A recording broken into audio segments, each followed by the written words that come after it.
according to the Bible, Adam and Eve were the first beings to come into creation. Well, at least the first beings to achieve higher awareness and be capable of creating civilization. See, according to the Sumerians, whom the Hebrews got their original account of Genesis from, the first human beings that were created were actually deformed. They did not come out properly, which would make sense for such a feature like giving another species higher awareness. This is not something that you will easily achieve on your first try. Find this account in the Japanese creation story with Izanami and Izanagi. When they created the first human being, he became a leech child. He wasn't properly formed. They washed him away with water. You see where the flood comes in, right? And then they created human beings again. This is not just a story that they're telling.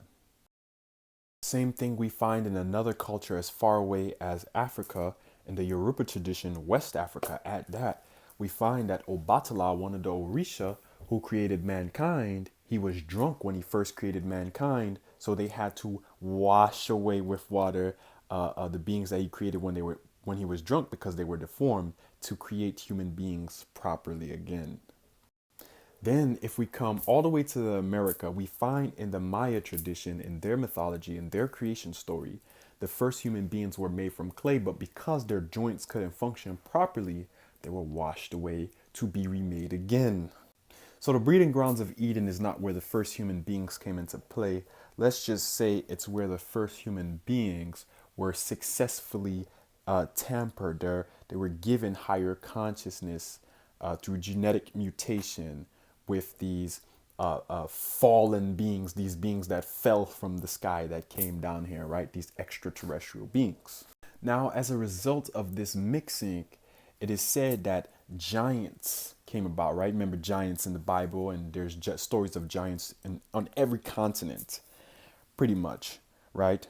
And then you look at our hominid ancestors and see how much bigger they were than us. Their brain, their skulls were massive, right?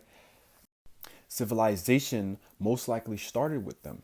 They probably were the deformed ones, which is why none of them is surviving today, because they've all been wiped out or cleared out because they were not properly functioning, right? This would make sense to me, but they had civilization. They had cave paintings. This is a bracelet made by Denisovans, and it had a hole which was only could have been made with a high-speed drill. Think about that for a minute. And of course, there's more to the story.